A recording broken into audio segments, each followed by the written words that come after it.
नमस्कार दोस्तों, ये रेलवे जीडी का हमारा तीसरा पेपर सेट है जो आज हम सोल्व करा रहे हैं। ठीक है। और जो भी ये पहली बार देख रहे हैं, हम बता देते हैं, रेलवे जीडी के मैथ के लिए हमने एक अलग से प्लेलिस्ट बनाई है, जीके के लिए भी बनाई है, जिसमें सारे जो प्रीवियस ईयर के पेपर हैं पहले वो सोल्व करके डालेंगे। ठीक है, ताकि उससे आपको एक अंदाज़ा हो कि सवालों को कैसे सोल्व करना है। ठीक, तो पहले हम स्टार्ट करते हैं। अभी 23 गुणा 33 759 है, तो का कितना होगा, मान पूछा है इसने, कितना होगा। ठीक है, तो कैसे करेंगे, ये मान कितना होगा कैसे निकालोगे। अभी देखो 759/33 पूछा है इसने, तो 33 इधर आ जाएगा, तो यानी कि 759/33 का मान जो है 23 आएगा। अब इसको इसी तरह से कन्वर्ट करना है। अब 759 यहाँ लिखो। ठीक है, इसके नीचे इसकी जीरो हटानी है, तो जीरो कैसे हटाने हैं, पॉइंट हटाना है, सॉरी, पॉइंट कैसे हटाते हैं, पॉइंट की जगह 1 लगाते हैं। आगे जितने भी अक्षर हैं 1 2 3 4 5 उतने जीरो लगा देंगे। 1 2 3 4 और 5 ये भाग है, और गुणा करने के लिए क्या हो जाएगा, 33 नीचे आ जाएगा। ठीक है, 3.3। और अब जो 33 का जो आपको हटाना है वहाँ क्या आ जाएगा, 1 और 0। ठीक है, अब देखो इसका मान मेरे को पता है क्या आ जाएगा, 23 है, तो इसको मैं क्या कर दूंगा 23 और इसको हटा दूंगा। ठीक है ना, ये कट जाएंगे आपस में, मतलब ये 23 लिख दिया मैंने इसकी जगह पर। 1 0 से 1 0 कट गया, यानी फाइनल मेरा क्या आंसर बच गया, 23 और नीचे 1 2 3 4 और 5, यानी कि 10,000। 4 0 और 1 वैसे, तो 4 0 के लिए 4 पॉइंट ले लो, 1 2 3 4 और 1 की जगह पॉइंट लगा दो, तो ये जो है बी इसका आंसर आ जाएगा। ठीक है, मैंने कोशिश की आपको इजी से इजी इसमें कराने की। ठीक है, अभी नेक्स्ट उस पे चलते हैं। समझ में ना आए तो एक बार रोक के दोबारा देख लीजिएगा, फिर भी ना आए तो कमेंट सेक्शन में भेज देंगे, मैं दोबारा अच्छे से आपको बता दूंगा। आगे, किसी टैंक को 2 इनलेट पाइप क्रम से 5 और 7 घंटे में भर सकते हैं, और एक आउटलेट पाइप इस पूरे भरे हुए टैंक को 14 घंटे में खाली कर सकता है। यदि पूरी तरह खाली टैंक में तीनों पाइपें एक साथ खोल दिए जाते हैं तो टैंक को पूरा भरने में कितना समय लगेगा। देखो मोटा मोटा ये चीज़ है भाई, 2 पाइपें 5 और 7 घंटे में भर सकते हैं, ये पानी डाल रहे हैं, और तीसरा जो पाइप है वो उसको पानी उससे निकल रहा है। ठीक है, यानी कि ये 5 और ये 7 और ये 14। ठीक है, तीनों का एलसीएम क्या आ जाएगा, 70। मैं मान लेता हूँ 70 लीटर की अपनी टंकी है, कितने की है, 70 की। ठीक है ना, अब पहले वाला 5 घंटे में भर सकता है पूरी को, तो एक में कितना करेगा, 14 लीटर भर देगा। दूसरे वाला 7 घंटे में भर सकता है, तो कितने में, एक घंटे में कितनी भरेगा, 10 लीटर। और ये 14 घंटे में खाली करता है, तो ये कितना करेगा, 5 14 पंजू 70। ठीक है ना, यानी कि ये तो 24 लीटर इसके अंदर पानी डाल लेंगे, और ये 5 लीटर पानी निकाल देगा। ये तो डाल लेंगे और ये निकाल देगा, यानी 1 घंटे में यदि तीनों नलके एक साथ खुले हों तो जो नेट आएगा वो 19 आएगा। कितना आएगा, 19 आएगा। ठीक है, और 19 लीटर 1 घंटे में भरते हैं, और हमें कितना भरना है, 70। तो 70/19 भाग दे देंगे, जो भी आंसर आएगा, 19 तिया 57। ठीक है, अब देखो 3 है, किसी भी ऑप्शन में नहीं है, तो ये इसका आंसर आ जाएगा। ये लिखने में वो है, ये ऐसे है, 3 सही 13/19। ठीक है, जिसके पास पेपर में ज़्यादा समय हो वो भाई सोल्व कर लेना ऐसे, और जिसके पास कम हो तो सीधा कर देना, 3 सही 13/19। 3 है, दूसरे में किसी में है ही नहीं। दूसरा हमारा यहाँ भी 19 है, और इसमें भी 19 किसी में नहीं है। ठीक है, अगले पे चलो। एक व्यक्ति 3 लाख रुपए में ज़मीन खरीदता है, वह क्रम से 25% हिस्सा, 25% क्या होता है, चौथा हिस्सा, 25% आने पर 40% हिस्सा 25% लाभ पर बेचता है। कुल 15% लाभ अर्जित करने के लिए उसे बाकी बचे भूखंड को कितने में बेचना होगा। देखो टोटल खरीदी है 3 लाख रुपए की, और 15% लाभ अर्जित करना चाहता है, तो 3 लाख पे 15% कितना होगा, 45,000 होगा, निकाल लोगे। ठीक है, 25% हिस्सा, 3 लाख का 25% कितना होगा, 75,000। किस पे बेचा, 25% हानि पर। दूसरा 40% हिस्सा 25% लाभ पर, तो 3 लाख का पहले तो 25% हिस्सा निकाल लो, ये 25/100, ठीक है ना। यहाँ 25% हानि हुई है। अब हानि हुई है तो ये हानि निकल जाएगी, कितनी है, 0, गुणा कर दो, 0, 25 पंजू 125, 12 असल, और 25 25 7 175, 175, और 12 187, यानी 18,750 रुपये की इसके ऊपर इसको हानि होगी।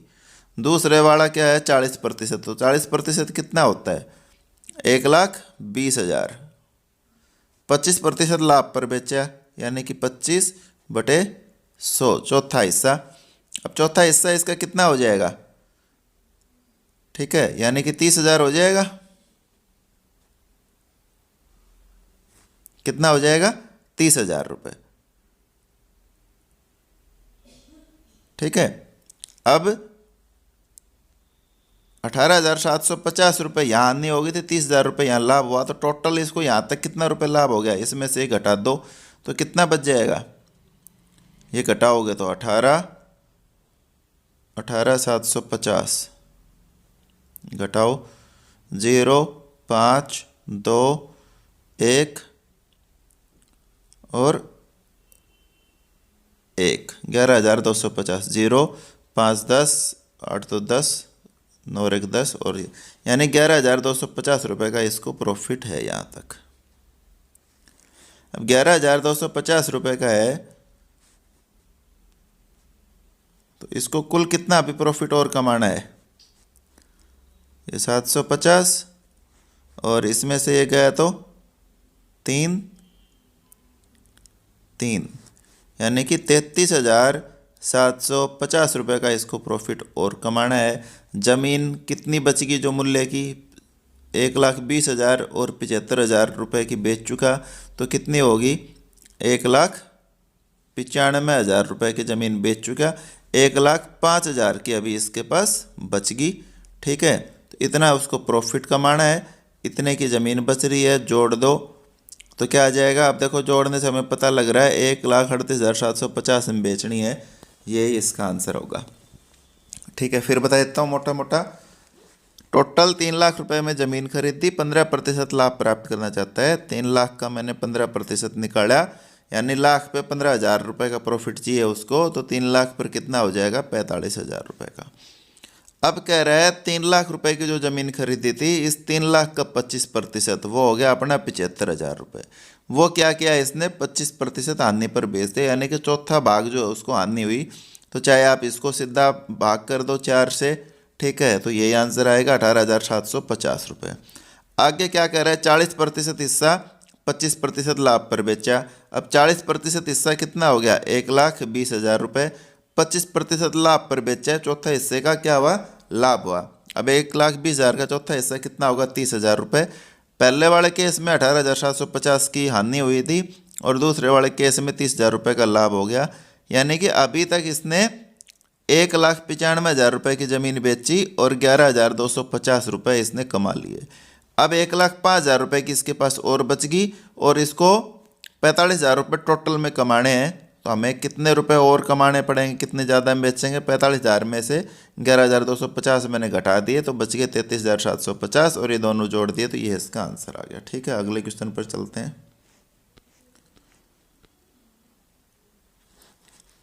मेदिनी अकेले पूरी दीवार को 16 दिन में पेंट कर सकती है, जबकि युक्की को इससे 3 गुना अधिक समय लगता है, यानी कि ये 16 करती है तो वो कितने दिन में करेगी, 48 दिन में।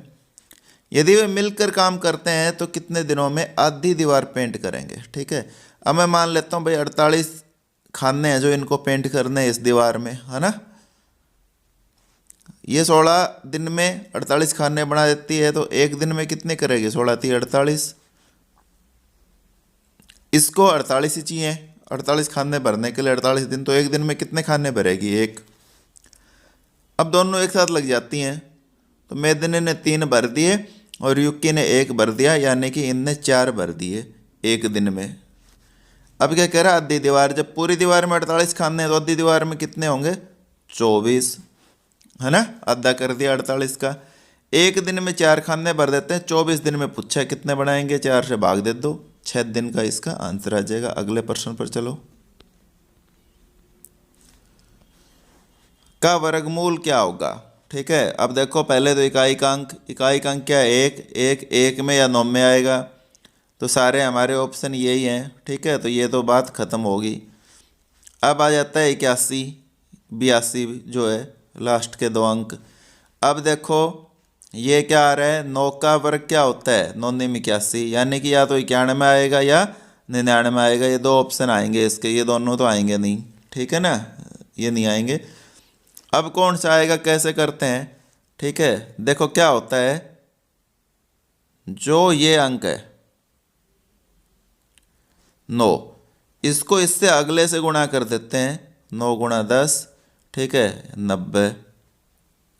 यदि ये कम है तो ये कम वाला आ जाएगा, और ये 90 से ऊपर होता, ठीक है, तो ये ऊपर वाला आ जाता। क्या आ जाता? ऊपर वाला आ जाता। ठीक है ना, तो इसका आंसर क्या होगा, 91 आंसर होगा। ये क्यों करते हैं आपको पता होना चाहिए। क्या होता है, 91 और 99 के बीच में 95 आता है। क्या आता है? 95। और 95 का पता हम कैसे निकालते हैं, ये तो 25 होता ही है, और 9 को उससे अगले अंक से गुणा कर देते हैं, तो ये क्या आएगा, 90। 90 25 से कम है तो ये 91 का वर्ग होगा, और 90 25 से ज़्यादा होता है तो किसका होता है, 99 का। तो ये पूरा ना निकाल के, क्योंकि कंपटीशन होता है भाई, तो ये आपका टाइम वेस्ट ना हो, इसलिए सीधा बता देते हैं कि 9 को आप 10 से गुणा कर दो, जो भी यहाँ अंक है, एक ढाई वाला या लास्ट वाला, उसको आप उससे अगले से गुणा कर दो। ठीक है ना, तो जो उससे कम आ जाए तो छोटे वाले को करना है, और उससे ज़्यादा होता है ये तो बड़े वाले को करना है। आगे चलते हैं। अब एक वृत्त की परिधि उसके व्यास से 15 मीटर अधिक है। वृत्त की त्रिज्या ज्ञात कीजिए। ठीक है, व्यास क्या होता है भाई, त्रिज्या का 2 गुना होता है। क्या होता है? 2r होता है। और वृत्त की परिधि क्या होती है, 2πr। अभी आपको कहना क्या चाह रहा है, वृत्त की जो परिधि है ना 2πr, ये क्या है, वृत्त का जो व्यास है उससे 15 मीटर अधिक है, यानी कि 2r + 15 है ये। अब त्रिज्या पूछे, r पूछे, तो इधर ले जाएं, 2πr - 2r = कितना हो गया, 15। 2r कॉमन ले लूँ, 2r कॉमन ले लिया, तो इधर पाई -1 = क्या बच गया, 15। अब पाई का मान क्या होता है, 22/7। ठीक है, अब 22/7 - 1 क्या आएगा, 22/7 - 1 क्या आएगा, आपको पता है, एलसीएम लोगे, यहाँ 22 - 7 यानी कि 15/7 आ जाएगा। तो इसको क्या लिख दोगे, 2r गुणा 15/7 = 15। ठीक है, अब देखो यहाँ से कोशिश करो, आप सीधा सोल्व करो। जब ये 15 है, उधर जाएगा तो नीचे आ जाएगा, 15 से 15 कट जाएगा। ये 7 भाग में था, उधर जाएगा तो ऊपर आ जाएगा, 7 बच जाएगा। 7, 2r की वैल्यू कितनी आ गई, 7 आ गई। तो r की वैल्यू निकालनी हो तो 2 से भाग कर देंगे, 7/2 क्या आ जाएगा, 3.5। और यही इसका क्या आ जाएगा, आंसर आ जाएगा। ठीक है, अगले प्रश्न पर चलते हैं।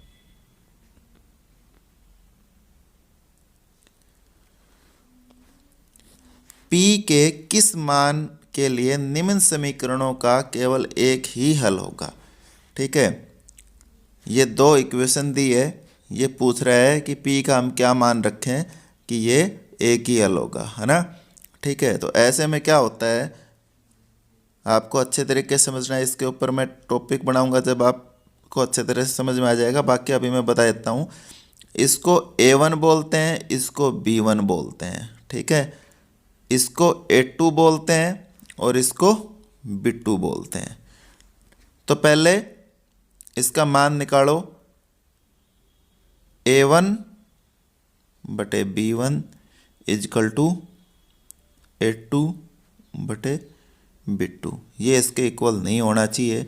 ठीक है, ये कितना है, 2/3 = 2/3। बटे 3, 2 बटे पी, यानी यहाँ से पी का मान क्या आएगा, 3 आएगा। क्या आएगा, पी का मान 3।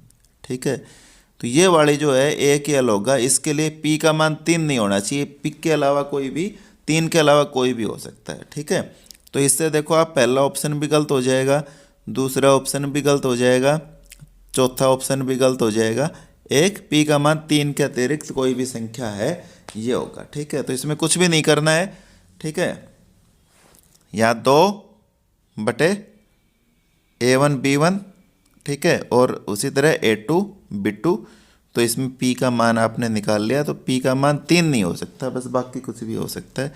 ठीक है, आगे चलते हैं अब।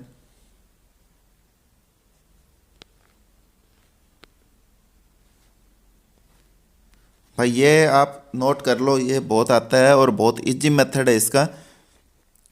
3 5 2 0 और 6 4 शीर्षों वाले त्रिभुज का क्षेत्रफल कितना होगा। ठीक है, कुछ भी ज़्यादा गुणा भाग जोड़ घटा नहीं करना है, मैं आपको बहुत आसान तरीका बता रहा हूँ।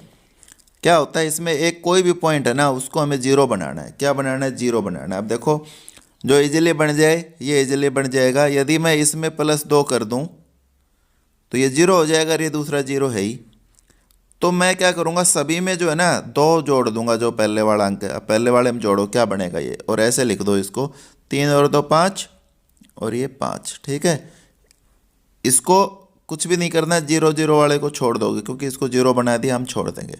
इसके अंदर क्या करें, 2 ऐड करेंगे, तो क्या हो जाएगा, 6 और 2 8, और ये 4 का 4 रह जाएगा। ठीक है, इसको इससे गुणा करो, इसको इससे गुणा करो, ये क्या हो जाएगा, 5 चौक 20, ये क्या हो जाएगा, 8 पंचू 40, और इनका डिफरेंस निकाल दो, और जो डिफरेंस आए उसको 2 से भाग कर दो।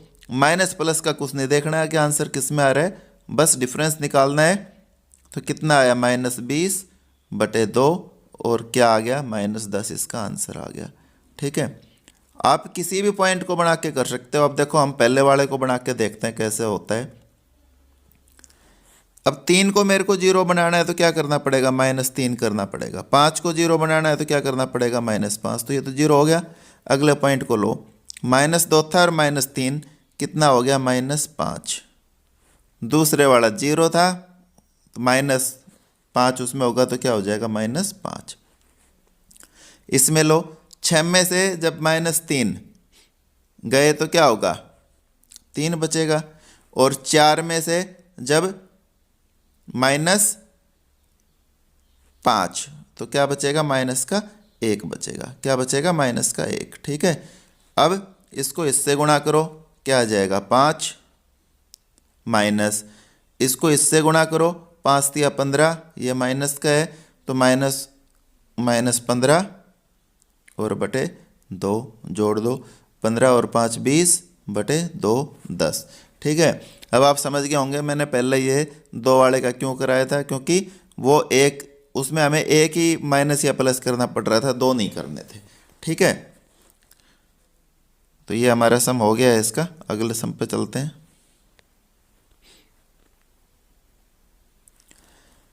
निम्नलिखित तालिका में 2 वर्षों में सब्जियों के प्रति तिमाही, तिमाही होता है हर 3 महीने, औसत मूल्य दिए गए हैं 2 वर्षों के। किस तिमाही में कीमत में अंतर अधिकतम था। ठीक है, ये हमारा देखो आप, ये प्रति किलो मूल्य है, ये पहली तिमाही का, ये दूसरी का, ये तीसरी का, ये चौथी का। पहले में 36 था, अब 40 हो गया, 4 रुपये बढ़ गए। ये 80 था, 80 रहा। ये 65 था, 40 रुपये घट गए।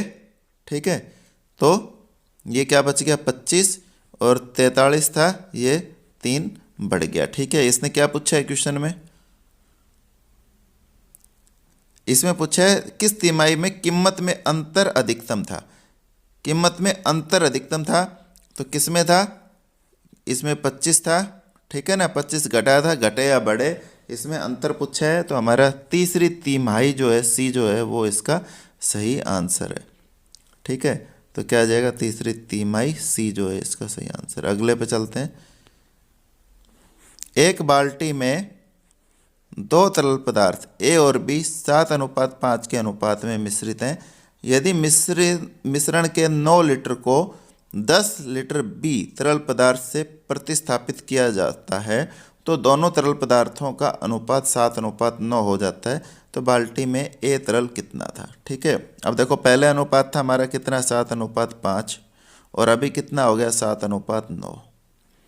अब इसमें क्या है कि जो ए था ना वो बराबर था, पहले भी उतना ही था और आज भी इतना ही है। यदि ये दोनों बराबर नहीं होते साथ साथ तो इसको हमें बराबर करना पड़ता। ठीक है ना, तो ये बराबर थे तो इसलिए ऐसे कैसे। अब देखो यहाँ कितना लीटर बढ़ा, 4 लीटर। तो इसका जब ये 4 है, 4 लीटर हमने और डाला तो टोटल हमारा कितना हो गया, 9 7 16। और हमने कितना डाला है, 10 लीटर। तो 10 लीटर के लिए क्या करोगे, एक के लिए क्या होगा, 16/4 और 10 के लिए गुणा 10, यानी कि 4 चौके 16, यानी कि 40 लीटर हमारा अब मिश्रण हो गया। अब पहले कितना था, 39 लीटर। अब कैसे था आपको समझ में आ जाना चाहिए, क्योंकि इसने 9 लीटर निकाला था और 10 लीटर डाला था। तो 39 में से 9 निकालोगे 30 आएगा और फिर 10 लीटर डाल दोगे तो 40 आ जाएगा। ठीक है, ये निकल। अब इसमें पूछ रहा है ए का, तो ए का इसमें क्या निकालोगे, 39 गुणा ए का कितना है, 7 और बटे 12। ठीक है, अब देखो 3 चौकी 12 और 3 से 13 3 39। अब देखो पॉइंट में ऑप्शन हमारा एक ही है और ये पॉइंट में आएगा तो यही इसका आंसर हो जाएगा। और आप निकालना चाहो निकाल सकते हो, 13 7 91/4 और ये आपका फिर आंसर आ जाएगा। ठीक है, अभी अगले प्रश्न पर चलते हैं।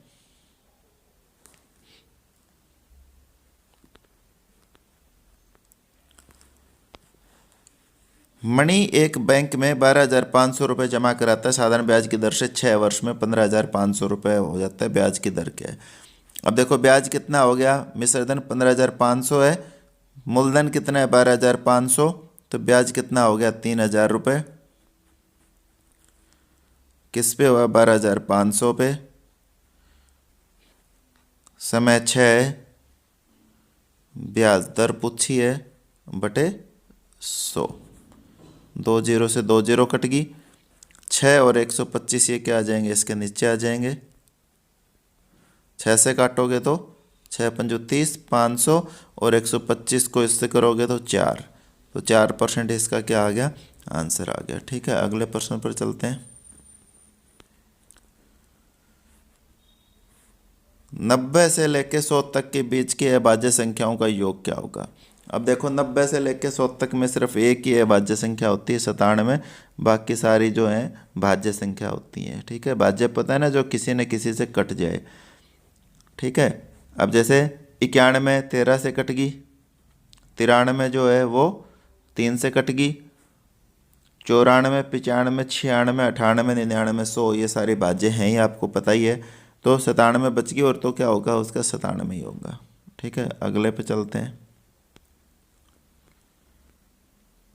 नीचे दिए गए पाई चार्ट वर्ष 2017 के दौरान भारत की विभिन्न कंपनियों में निर्मित टायर के आंकड़ों के बारे में दर्शाती है। ये कुछ कंपनियां हैं, ए बी डी ई सी। ठीक है, यदि वर्ष 2017 में भारत में विभिन्न कंपनियों में निर्मित टायरों की कुल संख्या 1,80,000 थी तो किस कंपनी ने अधिकतम टायरों का निर्माण किया। ठीक है ना, अब इसमें देखो इससे कोई लेना देना नहीं है, इसने सिंपल पूछा है कि इस ग्राफ से आपको ये बताना है कि सबसे अधिक किसने टायर किए। तो प्रतिशत में सबसे अधिक किसने किए थे, इसने किए थे, बी ने 30%। तो यही इसका क्या आंसर आ जाएगा, 30% वाला बी ही इसका ऑप्शन हो जाएगा। ठीक है ना, तो यही इसका ऑप्शन होगा। तो इसके ऊपर हम क्या टिक कर देंगे, बी टिक कर देंगे। ठीक है, अगले पे चलते हैं। यदि इसका मान इतना है तो इसका मान ज्ञात करना है। ठीक है, अब देखो यहाँ √5 है तो √5 को सोल्व नहीं करना है आपको, 3√5 प्लस ये क्या हो जाएगा, 25 पंजो 105 और 25 से 5 बाहर आ जाएगा, 5√5 इजकल टू 17.84, 5 और 3 8, 8√5 ये आ गया। तो √5 की वैल्यू क्या आ जाएगी, 8 हिस्से नीचे चला जाएगा यानी कि 8। अब इसमें जब हम सोल्व करेंगे इस इक्वेशन में √5 की जगह क्या कर देंगे, ये वाली वैल्यू पुट कर देंगे। क्या कर देंगे, ये वाली वैल्यू पुट कर देंगे। अब देखो 80 को क्या कर सकते हो आप, 16 गुणा 5 लिख सकते हो। 16 से क्या बाहर आएगा, 4 बाहर आएगा, तो 4√5। ठीक है, आप फिर कंफ्यूज हो जाओगे तो मैं सोचा लिख ही देता हूँ। अब 4 और 7 क्या हो गया, 11, 11√5। अब √5 की जगह ये वाली वैल्यू पुट कर दो। ठीक है, अब यहाँ पुट करोगे तो क्या हो जाएगा, 11 गुणा 17.84 और बटे 8। अब देखो आपको यहाँ लिखने की जरूरत नहीं थी, आप 11 यहाँ भी मल्टीप्लाई कर सकते थे, एक ही बात थी ना। ठीक है, अब इसको आप मल्टीप्लाई करके सोल्व करना। ठीक है ना, तो कितना आएगा, पहले इसको 8 से इसको भाग कर दो आप। 8 8 दूनी 16, असल पाई 1 1 और 8 8 दूनी 16, 2 4 8 तिया 24, 2.23 आ गया, गुणा 11 करो। ठीक है, तो 11 तिया 33, असल पाई 3, 11 दूनी 22 और 3 25, असल पाई 2, 11 दूनी 22 और 2 24, तो 24.53 ये इसका आंसर आ जाएगा। ठीक है, अगले प्रश्न पर चलते हैं। ये ग्राफ दिया गया है। ठीक है, ये इसमें बनाते समय ऊपर आ गया है इसमें ग्राफ। पिछले 10 वर्षों में कंपनी XYZ द्वारा भेजे गए पर्सनल कंप्यूटरों की जानकारी प्रदर्शित करता है। 2012 में कंपनी XYZ द्वारा कितने लाख पर्सनल कंप्यूटर भेजे गए, तो कुछ भी नहीं करना। ये देखो लाख में यूनिट दिए हैं कि 10 लाख, 15 लाख, 20 लाख, 30 लाख, 40, 50, 60, है ना, और ये ईयर दिए हैं। अब इसने कौन सी पूछी है, 2012, तो 2012 वाला देखो यहाँ है, और इसका देखो ये कहाँ है, इसको इससे मिला दो, तो किसके ऊपर है, 50 के ऊपर है, तो इसका क्या आंसर आ जाएगा, 50। 2009 में पूछता है तो यहाँ से मिला देते, तो क्या आंसर आ जाता है, 20। ठीक है, दूसरे का पूछता 2013 का, तो यहाँ 70 के सामने है, तो 70 मिलाने की जरूरत नहीं है, तो मैं बता रहा हूँ आपको, सीधा आपको दिख रहा है 70 है, तो ये 70 आ जाता है। ठीक है, पेपर में टाइम बचाना बहुत ज़रूरी होता है। अगला क्वेश्चन, समचतुर्भुज की भुजा की लंबाई √5 सेंटीमीटर है, तो इसका क्षेत्रफल जो है वो 4 सेंटीमीटर स्क्वायर है। इसके विकर्णों की लंबाई का योग क्या होगा। अब विकर्ण जो समचतुर्भुज होता है उसका क्या होता है, D1 एंड D2 बोलते हैं। क्या बोलते हैं, D1 एंड D2। तो इसका क्षेत्रफल का फार्मूला क्या होता है, 1/2 गुणा D1 गुणा D2। तो ये कितना दिया हुआ है मेरे को, 4, यानी कि D1 गुणा D2 इनकी जो वैल्यू है वो कितनी आ गई, 8 आ गई। ठीक है, अभी आगे चलते हैं। समचतुर्भुज क्या होता है, जिसकी चारों भुजाएं समान हो। ठीक है, ये इसके दो कर्ण हो गए या विकर्ण। ये क्या करते हैं, एक दूसरे को एक तो 90 डिग्री के एंगल पे कट करते हैं। क्या करते हैं, 90 डिग्री के एंगल पे कट करते हैं। और दूसरा क्या करते हैं, ये दो बराबर हिस्सों में काटता है, यानी कि ये जितना हिस्सा होगा उतना ये होगा, और ये जितना होगा उतना ही ये होगा। ठीक है, इस वाले को मैं D1 मान लेता हूँ और इस वाले को D2। तो ये क्या हो जाएगा, D2/2 ये वाला, और ये वाला जो है ये क्या हो जाएगा, D1/2। अब देखो ये दो भुजा होगी और ये इसका कर्ण हो गया। क्या हो गया, कर्ण। ठीक है, अब देखो ये पाइथागोरस थ्योरम से मेरे को पता है, लंब का स्क्वायर D1/2 प्लस D2/2, इसका स्क्वायर इसके बराबर होता है। ये कितना है, √5 है, तो ये क्या आ जाएगा, 5, यानी कि D1 का स्क्वायर बटे 4 प्लस D2 का स्क्वायर बटे 4 इजकल टू कितना है, 5। यानी कि D1 का स्क्वायर और D2 का स्क्वायर इनकी वैल्यू कितनी आ जाएगी, ये 4 कॉमन आ जाएगा यहाँ से, और फिर 4 इधर मल्टीप्लाई हो जाएगा, और इधर मल्टीप्लाई होके क्या हो जाएगा, 20। ठीक है, अब देखो दो चीज़ें निकल गई हैं मेरे पास, D1 का स्क्वायर प्लस D2 का स्क्वायर, इनकी वैल्यू कितनी आई, 20, और D1 गुणा D2 कितना आया, 8। अब D1 प्लस D2 निकालना है, D1 प्लस D2। अब इसका स्क्वायर का फार्मूला मेरे को पता है क्या होता है, तो इसका स्क्वायर पहले निकालेंगे, जो आएगा उसका रूट निकाल देंगे। क्या होता है, D1 का स्क्वायर प्लस D2 का स्क्वायर और प्लस 2 D1 गुणा D2। तो ये क्या हो गए 20, और ये क्या है 8। तो 8 दूनी 16 और 20 36। अब इनकी निकालनी है, तो यहाँ स्क्वायर है तो वर्गमूल कर दो इसका। 36 का वर्गमूल क्या आएगा 6, तो ये इसका आंसर आ जाएगा। ठीक है, अगले प्रश्न पर चलो।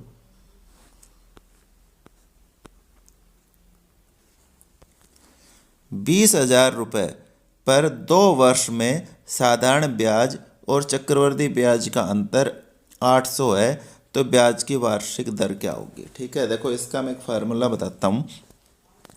क्या होता है, यदि किसी भी रेट जो है वो आर है, ठीक है, तो क्या होता है, जो अंतर होगा साधारण ब्याज और चक्रवृद्धि ब्याज केवल 2 वर्षों के लिए, ठीक है, तो वो क्या होगा पॉइंट आर और इस पूरे का स्क्वायर, ये इसका अंतर होगा। क्या होगा, पॉइंट आर और इस पूरे का स्क्वायर। ठीक है, ये मैंने किसके ऊपर दिया है, ये 100 रुपये पे दिया है। ठीक है, किस पे दिया है, 100 रुपये के ऊपर। ठीक है ना।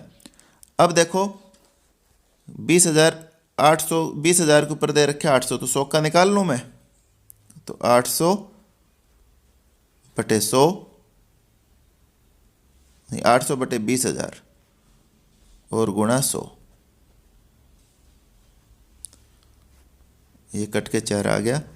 यानी कि यदि मेरा मूलधन 100 रुपये होता तो मेरा साधारण ब्याज और चक्रवृद्धि ब्याज का अंतर क्या होता, 4 रुपये होता। क्या होता, 4 रुपये। तो मेरे को ब्याज की दर ज्ञात करनी है। अब मैंने क्या बताया था, पॉइंट आर ये स्क्वायर इजकल टू क्या आ गया मेरा 4 आ गया। क्या आ गया 4, यहाँ पॉइंट है। ठीक है ना, यहाँ क्या है पॉइंट। तो पहले इस 2 को हटाने के लिए इसका क्या करना पड़ेगा, वर्गमूल। तो इसका वर्गमूल क्या हो जाएगा 2, यानी पॉइंट आर की वैल्यू क्या आ गई 2। पॉइंट हटाने के लिए क्या करोगे, नीचे यहाँ 10 लिखोगे, ये पॉइंट हट गया। अब इसको 10 को उधर मल्टीप्लाई कर दो, तो 20%, ये इसकी वैल्यू आ गई। ठीक है, जिसको ये समझ में नहीं आया हो, इसमें मैंने एक अलग से जो है ऑल कंपटीशन एग्जाम नाम से मेरी प्लेलिस्ट है, उसमें एक साधारण ब्याज और चक्रवृद्धि ब्याज का वो निकाल रखा है। उसमें 2 वर्ष के लिए ही स्पेशल वो बनाया हुआ है मैंने, तो आप वो देख लोगे, आपको समझ में आ जाएगा। ठीक है, बाकी आप जिस तरीके से करोगे उसमें आपको ज़्यादा समय लगेगा। ठीक है, अभी अगले प्रश्न पर चलते हैं।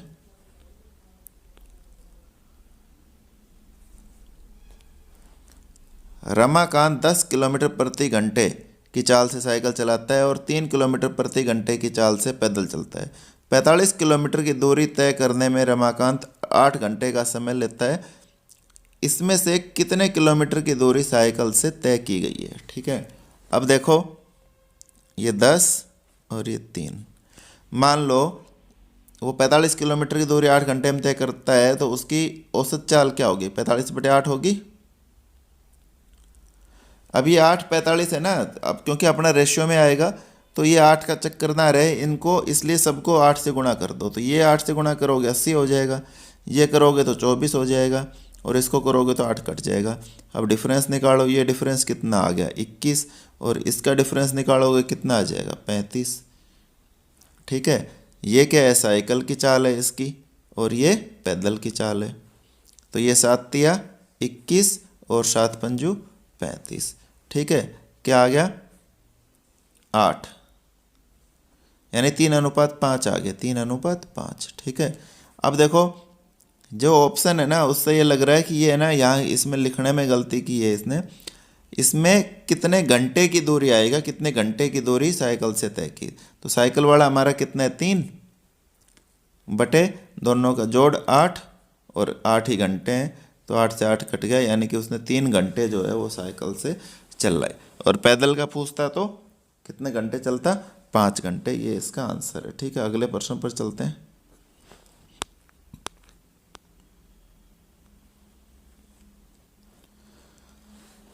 आप एक घनाकार बॉक्स के आकार को बढ़ाना चाहते हैं, इसके लिए आप इसकी विमाओं को मूल आकार से आधा और ज़्यादा बढ़ा देते हैं, आधा और ज़्यादा बढ़ा देते हैं, यानी 1 की जगह क्या कर देते हैं, 1.5 कर देते हैं आप। बॉक्स का आकार बढ़ाए जाने के बाद निम्न में से कौन सा कथन नए कथन के आयतन के संबंध में सही है। अब घनाभ का आयतन क्या होता है, LBH। क्या होता है, LBH। पहले भुजा थी 1L, ठीक है। तो अभी ये बढ़ के आपने 1.5 बढ़ा दी, यानी कि इसको 3/2 कर दी, इसको भी 3/2 बढ़ा दी, इसको भी 3/2 और इसको भी 3/2, यानी कि 3/2 का क्यूब।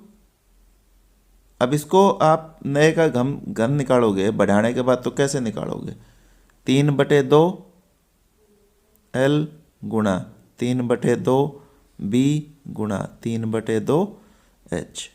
3/2 3 बार आ गया, 3 का क्यूब क्या होता है 27, और 2 का क्या होता है 8, LBH। अब पूछा है प्रतिशत में कितना बढ़ा, ठीक है ना। यानी कि ये 27/8 गुणा हो गया, कितना हो गया 27/8 गुणा।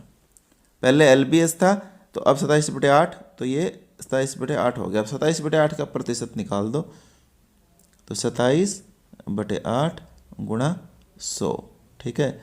अब देखो 8 तिया 24, तो यही ऑप्शन आ रहा है, ठीक है। आगे आप करना चाहो कर सकते हो इसको। अगले प्रश्न पर चलो। अंजलि ने 6% साधारण वार्षिक ब्याज की दर से 2 वर्ष में 22,500 रुपये उधार लिए। उसने उसी दिन यह राशि अशोक को चक्रवर्ती ब्याज से समान ब्याज और समान समय के लिए दे दी, तो उसका हानि या लाभ प्रतिशत ज्ञात करो, ठीक है। अब देखो मैंने अभी पीछे बताया था आपको कि इसका क्या होता है पॉइंट आर का स्क्वायर। तो पॉइंट आर क्या है 6, यानी कि 100 के ऊपर क्या हो गया 0.36। 100 रुपये पे उसको कितने का प्रॉफिट हुआ 0.36 हुआ। 1 के ऊपर क्या होगा बटे 100, और गुणा 22,500 के लिए क्या होगा 22,500 को इससे गुणा कर दो। पॉइंट हटाने के लिए क्या आ जाएगा नीचे 100 आ जाएगा। 2 0 से 2 0 कट गई, 4 निम 36, 4 से 25 और 25 निम्मा 225, 9 निम 81। 81 रुपये का क्या हुआ लाभ हुआ, ठीक है। क्या हुआ लाभ हुआ, ठीक है। समझ गए या नहीं समझे, क्योंकि उसने क्या कह रहा है 6% साधारण ब्याज पर कोई पैसे उधार लिए, साल 2 साल दिया हुआ है, और उसने उसी दिन वो अशोक को क्या कर दिए चक्रवर्ती ब्याज पर दे दिए, यानी कि उसको खुद को तो साधारण ब्याज पे देना है और उसको अशोक से चक्रवर्ती ब्याज पर लेना है। तो उसकी लाभ या हानि प्रतिशत क्या होगी, जो साधारण ब्याज और चक्रवर्ती ब्याज में जो अंतर होगा वही इसका लाभ या हानि प्रतिशत होगा। अगले प्रश्न पर चलते हैं। 2 + 5 गुणा 4 + 4/2 का मान क्या होगा, ठीक है। अब इसमें मेरे को नहीं लगता कि कापी पेन चलाने की जरूरत है, ठीक है, क्योंकि 5 और 2 क्या हो गए 7, 7 चौक 28, 28 में क्या जोड़ना है 4/2, 4/2 क्या होता है 2 होता है, तो 28 और 2 30, ये इसका क्या हो जाएगा आंसर हो जाएगा, ठीक है। ऐसे करने की कोशिश करो। अगले प्रश्न पर चलो। मैरी को एक आयताकार बगीचे का एक चक्कर लगाने में 30 मिनट लगते हैं। सिला को उसी बगीचे का एक चक्कर लगाने में 45 मिनट लगते हैं। सुबह 9 बजे 9 AM दोनों ने एक ही बिंदु से समान दिशा में चलना आरंभ किया। किस समय वे दोनों पुनः आरंभिक बिंदु पर मिलेंगे। अब देखो ये क्या है 30 मिनट 45 मिनट, एलसीएम क्या हो गया 90 मिनट, यानी कि 90 मिनट बाद दोबारा मिलेंगे, यानी कि 1.5 घंटे बाद। 9 बजे के बाद 1.5 घंटा कब होगा 10:30 बजे, तो ये इसका आंसर आ जाएगा। आगे चलो।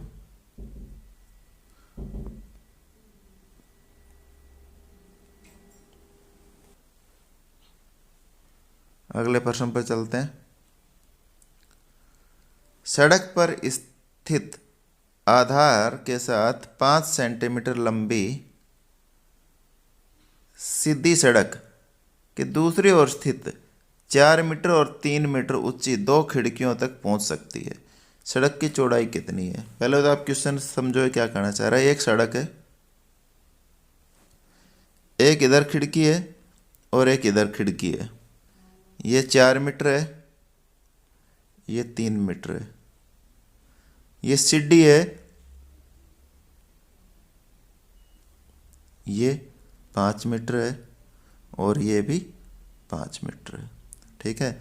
अब देखो ये क्या होगी, पाइथागोरस का बन गया है ना। ठीक है।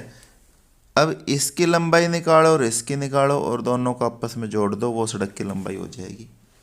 इसका स्क्वायर क्या होगा? 25। 25 में से 16 घटाएंगे तो कितना बचेगा? 9। और 9 का वर्गमूल क्या होगा? 3। ये क्या होगा? 25। 25 में से 9 घटेगा, क्या बचेगा? 16। और 16 का वर्गमूल क्या होगा?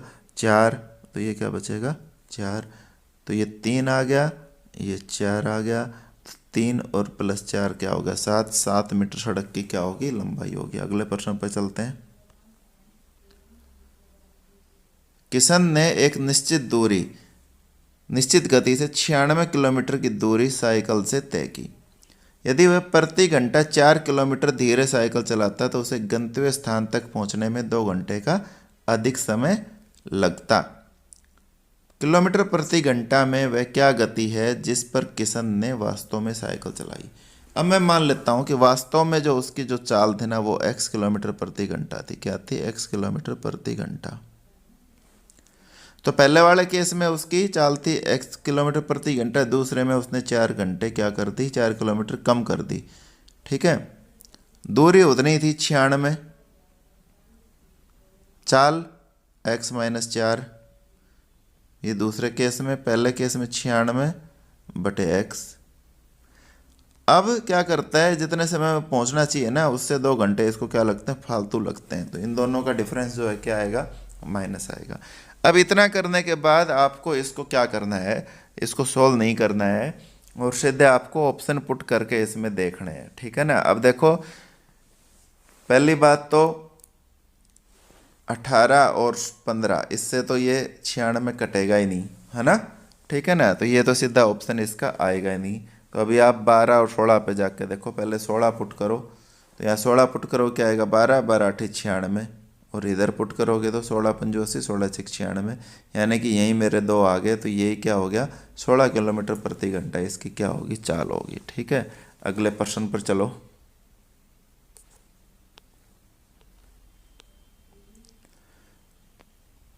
का लघुत्तम समापवर्तक P है, तो P भाग में 4 का मान ज्ञात कीजिए। क्या करना है? P को 4 से डिवाइड करना है। ठीक है। तो एलसीएम निकालो पहले।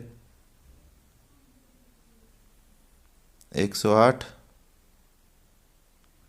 135, 162।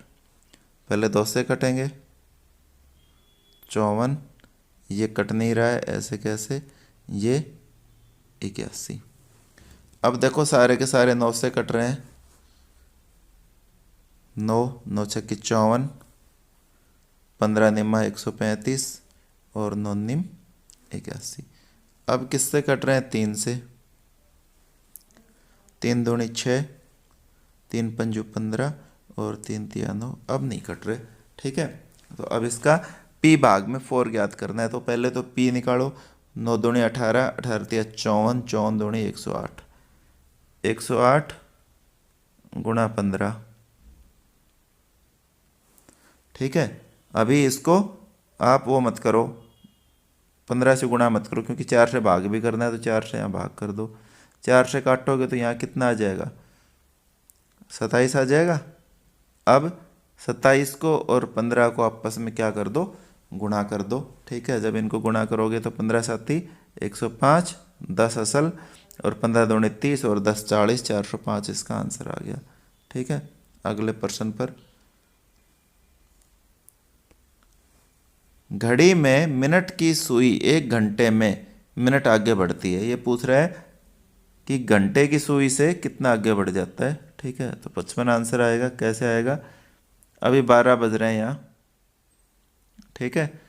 ये दोनों सुई किस पे हैं? फिर इसी पे हैं, 12 पे, है ना। अभी देखो 12 से जब 1 बजेगा तो घंटे वाली सुई तो कहाँ आएगी, 1 पे आएगी। और जो मिनट वाली सुई है वो पूरी घूमती घूमती घूमती घूमती घूमती कहाँ पे, दोबारा 12 आ जाएगी। ठीक है। तो एक का डिफरेंस कितना होता है हमें पता है, 5 मिनट का होता है। तो टोटल 60 मिनट होती हैं, 5 मिनट का डिफरेंस हो गया 55 मिनट जो है वो इसमें आंसर आपका आ जाएगा। ठीक है, बड़ा आसान क्वेश्चन था। इससे अगला भी आसान है, बस ये लास्ट क्वेश्चन है। सोमवार को सिम्मा के पास 15 पेंसिलें हैं, तो सोमवार को 15। उसके भाई मंगलवार को उसे 5 पेंसिल और दे देता है, यानी कि इसके पास +5 होगी। बुधवार को उससे 5 पेंसिल ले लेता है, यानी कि 3 माइनस होगी। उसे बृहस्पतिवार को अपने एक दोस्त से 7 पेंसिल मिल जाते हैं, यानी कि +7 हो गया। यदि उसका भाई शुक्रवार को उसे 5 पेंसिल और दे दे, तो शनिवार को उसके पास कितनी पेंसिल होगी। बस इसको सोल्व कर दो। 15 5 20, 20 और 27 और 5 32, 32 में से 3 गए तो 29, ये इसका आंसर होगा। ठीक है दोस्तों, मैं होप करता हूँ कि मेरी वीडियो आपको अच्छी लगी होगी, और अच्छी लगे तो आप मेरे चैनल को लाइक सब्सक्राइब और शेयर कीजिए। और यदि कोई आपको चीज़ अच्छी नहीं लग रही है, कुछ कमी लग रही है, तो वो भी कमेंट में बताइए, ताकि अगली वीडियोस में वो सुधार हो सके। क्योंकि मेरा जो मोटिव वो सिर्फ यही है कि आपको मैं अच्छे से बता सकूँ, आपका टाइम सेव हो सके। ठीक है, क्योंकि मेहनत तो आपको करनी पड़ेगी, तैयारी करोगे, मेहनत करोगे, तभी आप सिलेक्शन होगा। ठीक है, धन्यवाद।